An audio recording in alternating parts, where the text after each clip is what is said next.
Yesterday, in a meeting I went to, we had a little mastermind where we were all sharing ideas. It was a group of seasoned business owners, and one asked about time management tips.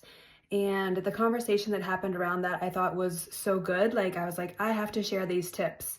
Also, because I teach a time management program, which is coming up in April. I shared that my best tip and my top tip for time management is to do weekly planning. Weekly planning. So that may be sitting down on a Sunday or just at some point getting ahead of your week, looking at your week, planning out all the things you have to do, scheduling the days that they need to get done, putting your workouts in there, which days you're going to work out. So when you plan your weeks, you get ahead of being in reaction mode. So you're not starting your day just answering emails or phone calls that are coming in, but you have a plan for the day that's been set for the whole week. So that's my top time management tip, but I wrote down some other ones because they were too good not to share. So we did, of course, talk about boundaries because boundaries are involved in time management. And I like to think of boundaries as expectation management.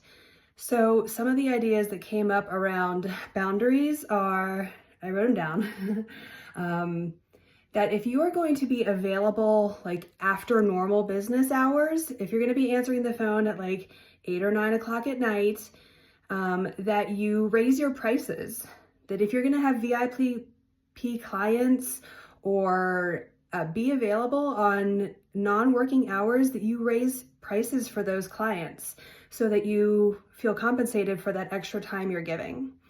Another idea was to question, what is an actual emergency? Again, if we think about if we're living in that reaction mode, is it an actual emergency, like a pipe has burst, or like a roof has collapsed in, or is it just someone who wants something done now?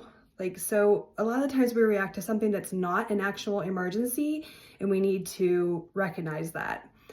And then the last tip was that if you're doing onboarding with new clients, that you're very upfront about what your customer service hours are and when you're available. So when you are upfront and really enforce that these things, when you're bringing a new client on, you set those expectations for them so that they're not calling you at 10 o'clock at night if you don't want that call. All right, so those are those time management tips that I hope you can take one and put it into action.